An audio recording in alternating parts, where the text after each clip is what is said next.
Hello and welcome back to Pick My Brain podcast. I'm your host, Mr. Chan, and this is episode 2 of our season 1 podcast, focuses on college application. Well, I hope you enjoyed episode 1 of our podcast, focuses on college essay writing timeline. If you did not catch the previous episode, the link is in the description. Just a very quick recap. If you want to have a stress-free experience writing your college essays, start your process early. How early? You should know your topics and the number of essays you are going to write before Thanksgiving of your junior year. To find out more, check out the first episode of season 1 of Pick My Brain podcast, and you can find out all you need to know about your college essay timeline. Today, we are focusing on 2 main and truly crucial elements of the college application process: the letter of recommendation and the resume. We will explain why these are so important, noting that the biggest impact comes from the meaning behind the document, not just the document itself. Regarding the letter of recommendation, we'll discuss why you should be planning ahead, starting early in your junior year, and why you must ask your junior year teacher to write you this recommendation letter. As a student, you need to create memorable, impressive moments so that your teachers will have evidence and so much to write, so much to recall, and so much to prove. If you do not create these pieces of evidence, the letter of recommendation becomes very weak. The second part of our discussion centers on the resume. The goal of your resume is to impress people, making them look at it and think, wow, this kid has done so much. I think this kid is very accomplishing. We emphasize that the resume is not just a document, it is a reflection of who you are, a lifelong document, and truly your bragging rights. Make sure you listen to the entire episode to find out how the spirit and initiative you put into preparing for these documents are key to success. And now, let's start episode 2. Today, we'll focus on 2 main things, and they are really important. Number 1, letter of recommendation. And number 2, it's going to be about the resume. Okay, they are really crucial. It's not just about the document itself. The document itself, of course, is quite necessary in the whole college application process, but it's really about the meaning behind this document that makes the biggest impact. So let's start off with the letter of recommendation letter. Now, I remember that whenever I was in school, I taught in public school for a total of 12 years. I taught sophomores, I taught juniors, I taught seniors. So when I was teaching sophomores and juniors, I would advise them that you should be planning on this, asking teachers, especially your junior year teacher, for a letter of recommendation. And that's what I told him. I said, I don't care what you do. I kind of say this half jokingly. I said, I don't care what you do. You need to pretend to be a great student so that your teacher in your junior year will write you a great letter of recommendation. Now, I say this to anybody that I've seen and that I met in school, in the classroom setting. The problem is, me saying it does not equal to them understanding it. Now, let me share with you my point of view as a teacher so that you as a student could have a better idea what's going on, at least in my mind as a teacher. Sometimes it's not like I don't want to write students a good letter of recommendation letter. It's just that I don't know what to write. That's a problem. Like I really decline students' request because there are students I really want to write them a good recommendation letter, and sometimes they just don't ask me because they have other teachers to choose from, which is great. Okay, but there are plenty of students who I did not think they would ask me, but then they were asking me, and even worse, I taught seniors before, and there are students who asked me to write them a letter of recommendation during their senior year. Now, understand the timeline right here. I just met them in August, and their application is due in November or December. There are not many interactions that I could share impressively in the on the letter. Okay, so that's a problem. That's a big problem with the whole sharing my knowledge of the student with the universities that they're applying to. And to me, these students, they're asking me in the senior year, that means they have not been preparing this process a whole lot, which makes me less likely, less willingly, I'm less willing to write them, but I'll still write them. Okay, I will try to elaborate, but I can share with you one thing: the longest ever letter of recommendation. It was single space, 3 pages long. This student, which I'm still in contact with, and as a matter of fact, I just talked to him this afternoon. Yeah, we met each other since when it was 2010, I think. It's been a long while, so more than 15 years already. Yeah, so like, you want the teacher to write something substantial, and it is not up to the teacher to write all these things. It's up to you who use the time in class to create all these memorable, impressive moments so that the teachers would have so much to write, so much to recall, and so much to prove. And if you did not create these evidence, the letter of recommendation becomes very weak. Now, sometimes people would ask me like, "Oh, Mr. Chan, you graduated from UT, right? Would you mind to write me a letter of recommendation so that I can apply, get into UT a lot easier?" Now, I would share this with you here. There are some students that I would personally vouch that as a Longhorn, as a former, as an alumnus, I really want the students to be part of the student body. And there are others that would say, "Yeah, he's good, she's good. That's it." Because I don't know what to write. Things have to make sense, right?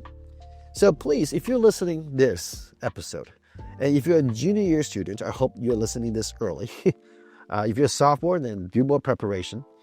You should ask your junior year teacher to write you this recommendation letter. Now, does it mean that you can't ask anyone before your junior year?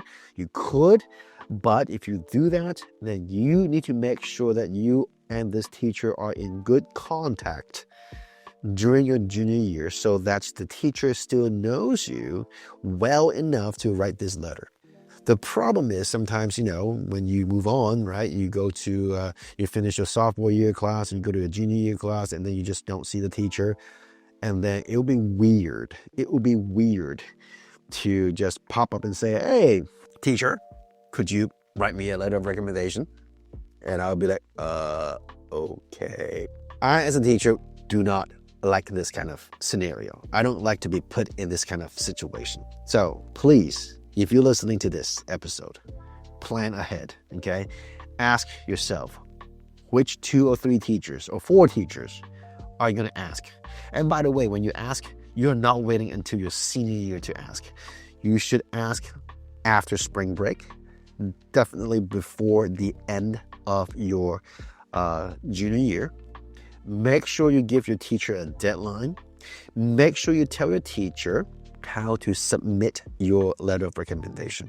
Is it by mail? Is it by online? Is it like how? Okay. Or you can just say, "Hey, I'm gonna update you with the method of submission." Okay. But for now, I just want to make sure that you're willing to write, and I'll be so appreciative of your efforts to write me a letter of recommendation. And now here's another thing too. Some students they would do the following things, which I am puzzled. Number 1, they would say, "Mr. Chan, do you need my resume?" And I'm like, if I know you, I know you. If I don't know you, I don't know how much the resume is going to help, because I'm not going to say something that's already on the resume, right? Number 2, there are students who would give gift cards before or after I write the letter of recommendation. Now, I, for one, do not like this because it looks, I know they're trying to appreciate, but I love something genuine. I would rather my students would give me a card with a heartfelt message, long or short, more than a gift card of $10, $25, or $50. Yeah. Like if you give me a card that is filled with your heartfelt message, I keep them. I do keep them. So yeah, that's something that's weird. So yeah, please do yourself a favor. Plan early, ask early, get it done early. Okay, so that's the letter of recommendation. Show your interest. Help your teachers write down what you have done. It's a good advice that you might want to tell your teacher something specific about what you had done in class, so that your teacher or teachers will not miss out those points.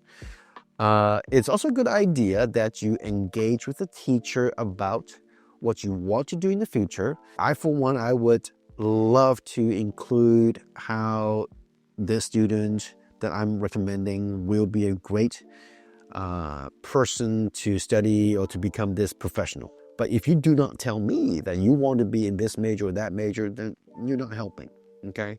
So ask yourself, if you were a teacher, how much do you think your teacher know about you? If you say not much, well, then you work harder, okay? Work harder. So now, the second part, resume.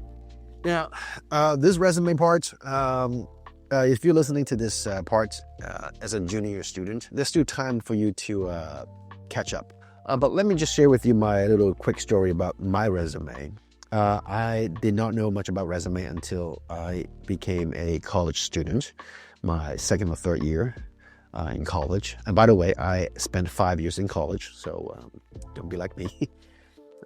So resume was a huge wake-up call for me because why? Because I realized that my resume got nothing to show for. Yeah, it was embarrassing. And then I realized that, oh my God, I need to do something. And there was a time that I was planning for my future. And I was like, okay, I want to go to graduate school. I want to study chemistry. Did not work out, by the way. And I should do some research. Okay, so let me ask around, and I joined a research group. So hoping to put some stuff on my resume. That was my pure ambition. My goal is to have something on my resume that's good. Okay, so ask yourself, how's your resume? Is it something that's going to impress people? Is it something that when people pick it up and look at it, they would be like, wow, this kid has done so much. I think this kid, it's very accomplishing. That's the goal of having a resume, okay? And your resume, I mean, there are plenty of templates out there, but the key thing right here, it's under each item. Okay, I don't care if it's extracurricular or internship or job. Under each item, you should have a good list of stuff. Like when I say good list, it's like 4 to 5 things that you have done to show who you are, to show how equipped, skillful you are. It's a good reflection of what you are and who you want to be in the future. Every single thing that you put in on your resume, you should be ready to elaborate, such as what kind of stories you had during your internship, your employment, okay? What's your biggest lesson, okay? Your most impressive moment, okay? Your regrets, okay? Your mistakes, what you learned the most. Okay, all these questions, you have to think about all these while you are preparing for your resume. So again, when I said about letter of recommendation or resume, it's not just about the 2 documents. It's about the spirit while you are preparing for these two documents. And I can share with you as an adult, okay? And you can also use this as a reference. When I was a young teacher, my goal was that I want to be a teacher in such a way that my resume is going to be very different than my peers. What did I do? I presented quite a few times at national conferences organized by NSTA, National Science Teachers Association. More on that in the future if we have time. Of course we do, but later. I helped out new teachers after I became more experienced. I got awards. Can you believe I got awards? I got Rookie Teacher of the Year. I got Outstanding Teachers Award my second year, third year teaching. Okay, so all these moments, okay, I put them down on my resume because I want to show people how I am different. I do YouTube videos. Of course, nowadays everyone can do YouTube videos. I'm doing one right now, but I started in 2009, yes, because I was asking one question, and that is, my students want to learn, but for whatever reason, they were not paying attention. But at the same time, I know that they would study so hard the night before. I want to help. And that was the reason why I started my YouTube channel. Okay, not this one, but another one. It's called Good Academics. Still there. Still got my old stuff right there. They're not deleted, so feel free to check out if you want to. So your resume should be something that would reflect who you are, and it would invite questions to, and you should use this opportunity to brag. And let me share one more thing with you. There was one student. Also in Texas, like if you had top certain percentages of your class, you get auto admitted to UT Austin or any state school, A&M, Texas A&M, or all the public schools. There's one student, I taught him before, and his resume was so impressive that I was like, wow, you did all these for real? I don't trust you. Tell me more. Like point by point, item by item, I asked him, like, okay, tell me what you have done over here. And he, of course, did all these. He was able to share his experience with me. So even though he was not top of the class, he applied to a very, very, very competitive major at UT Austin. And I was like, okay, now, I dare to say it's not an outright rejection. I'm going to put it 50-50, because when I'm looking at the resume, I would be like, it will be my stupidity as a university to pass this great potential to other university. That's exactly what I was thinking. And as an alumnus, I was hoping that he would get accepted. The results came out. He did get accepted. I was so happy for him. He's doing so well in college right now.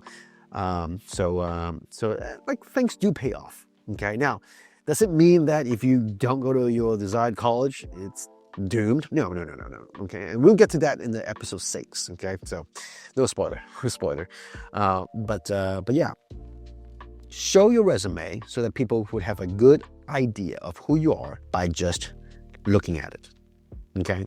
That is going to be the most important thing. So to summarize this episode, number 1, you should engage with your teachers at a very genuine manner so that your teacher or your teachers who will write you a letter of recommendation, they know you very well. You perform very well in class so that your teacher would have a lot to write. Number 2, ask them to write the letter early. Ask them during your junior year. Okay? And the reason why we ask junior year teachers is because it's most recent. Can you ask your teacher back in your sophomore year, your junior, your freshman year? You could, but that's, you know how many things could change in high school, right? So by asking those teachers, you are indirectly saying that, I didn't do well in my junior year, so I'm asking my sophomore year teacher to write me a letter of recommendation. Now, of course, that might not be your message at all. However, you are inviting people to think that way. do your best to invite somebody else, to invite some teachers that you work with during your junior year to reflect who you are, so that they can share the most recent version of you with the universities that you're applying to. The second big thing, it's about your resume. Resume, it's not just a document, but it is something to show who you are, and you should work hard to accumulate experience, opportunities, awards. And here's one thing that I'm going to elaborate more, but just one thing that you want to pick my brain. Nowadays, everyone can make a video. Everyone can make a video, post it on TikTok, YouTube, whatever platforms you prefer. Okay? If you say, I want to be a doctor, and I have not done anything medically related. I did not do any internship, volunteer. Am I doomed? No. Let me give you an idea, okay? Let me give you an idea. The idea is this. Document your journey as a clueless student who is totally ignorant, and you document your journey of asking a whole lot of questions, finding answers, and share with the general public.